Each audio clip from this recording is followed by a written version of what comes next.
Somos gobernados a través de los dispositivos del miedo. Multitudes dirigidas hacia los canales de producción y consumo para engrosar los capitales de las élites gobernantes. Sectores completos movilizados hacia las casillas de votación para apoyar las políticas de exclusión y explotación. Y todo esto mediante los dispositivos sociales del miedo. Miedo a la pandemia y a las vacunas. Miedo a la guerra y la destrucción masiva. Miedo al desempleo y la pobreza. Miedo a los extraños y a los movimientos sociales. Miedo a la escasez y al desabasto. A la criminalidad y al desorden social. Miedo a los cambios tecnológicos y climáticos. Miedo a la obsolescencia. Es esta la atmósfera de incertidumbre y recelo programados que acota nuestra libertad en la sociedad del miedo. Mientras el miedo a la pandemia comienza a retroceder lentamente, el antiguo temor a la conflagración nuclear regresa desde las entrañas del siglo XX.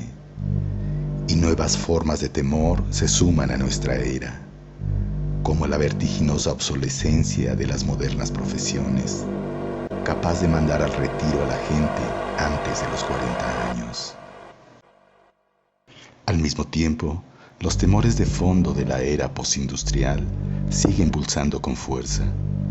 La contaminación ambiental y la destrucción de los ecosistemas, el recrudecimiento del cambio climático y, a causa de una posible guerra mundial, la ruptura de las cadenas de suministro de insumos básicos y el consecuente desorden social. Estudios recientes demuestran que el cambio climático está causando miedo, angustia e impotencia entre niños y jóvenes de todo el mundo, algo conocido como ansiedad ecológica, que impacta negativamente en la vida diaria, junto con la decepción hacia los gobiernos y autoridades que no están haciendo lo suficiente. Los cambios que el mundo tecnológico nos impone son, al parecer, irreversibles, y el nuevo gran temor colectivo es a la obsolescencia, a la incapacidad de adaptarse a los cambios de la época y sucumbir. Mientras tanto, otros actores lucran con esos temores, los alimentan como el fuego y extraen de ellos dividendos políticos y económicos. Aunque parece el inicio de la recuperación de la pandemia, está pendiente la lucha para desactivar las restricciones impuestas por la crisis sanitaria. Una lucha contra los sectores que, también por temor, desean extenderlas indefinidamente para hacer frente a otras problemáticas, como el orden público, el control fronterizo y las contiendas políticas.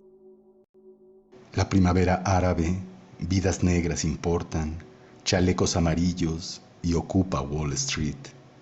3 décadas de conflictos sociales en el mundo terminaron de golpe por la prohibición de reuniones masivas debido a la pandemia. Los especialistas comparten el temor de que resurjan los disturbios a medida que retrocedan las restricciones. Amnistía Internacional y Human Rights Watch han denunciado ya que la lucha contra la pandemia encubre casos de violación a los derechos humanos y de ataques contra la libertad de expresión. Quienes han capitalizado los mecanismos de control durante la pandemia no van a renunciar a ellos con facilidad. El temor a la obsolescencia frente a la velocidad de los cambios tecnológicos alimenta el recelo hacia los demás grupos sociales, en especial si representan competencia y desafío, si están en lucha y pretenden modificar las reglas del juego. Esta desconfianza y temor se extiende a las instituciones, incluso a la ciencia. Mientras las instituciones democráticas acumulan el recelo de los ciudadanos que las saben rehenes de grupos antagónicos, la ciencia vive una crisis de credibilidad debido a la incidencia de falsificación de imágenes con herramientas digitales, que ponen en duda el conocimiento formal y lo alejan de la sociedad. El temor de grandes sectores de la sociedad hacia las diversas vacunas anti-COVID es evidencia de una desconfianza hacia el sistema en su conjunto.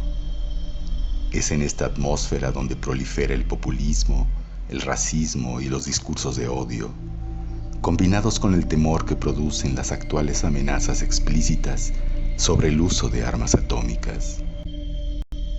Desde las sospechas sobre el origen del coronavirus en un instituto de virología de Wuhan, hasta las teorías conspirativas de la pandemia como experimento social, alimentadas por las medidas de control, el tecnosolucionismo y la vigilancia, la lucha contra el coronavirus se convirtió en un relato de confrontación geopolítica entre autoritarismos y democracias.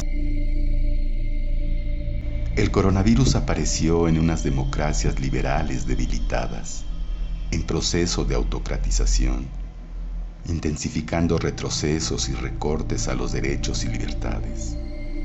En los regímenes autoritarios, la pandemia impulsó el uso de la tecnología de la vigilancia e incrementó el acceso del Estado a los datos almacenados por las compañías tecnológicas. En esta sociedad regida por el miedo, se estima que los gobiernos de más de la mitad de los países del mundo implementaron medidas autoritarias para controlar la pandemia. Restricciones que, por ser desproporcionadas, prolongadas e incluso innecesarias, erosionaron los estándares democráticos y los derechos humanos. Era inevitable que la desinformación y el negacionismo, la confrontación geopolítica y la debilidad de las instituciones centraran el miedo en torno a las vacunas. La desconfianza sobre las motivaciones políticas y económicas de quienes emprendieron su desarrollo se profundizó, tanto como la seguridad, eficacia y necesidad misma de la inmunización. La expansión de la desinformación abarca los 5 continentes. Las redes sociales se han destacado como la plataforma predilecta para difundir información falsa sobre la pandemia y ahora también sobre las vacunas. En muchos países, los sitios antivacuna en Internet se mezclan con páginas antisistema, donde se denuncia una dictadura sanitaria. El conjunto de temores fundados, así como su utilización política y comercial, gravitan sobre las frágiles democracias, que deben tomar conciencia de su necesidad de fortalecerse. Combatir, por medio de la información, a quienes promueven y capitalizan el miedo, construyendo liderazgos que conecten de manera incluyente con la ciudadanía.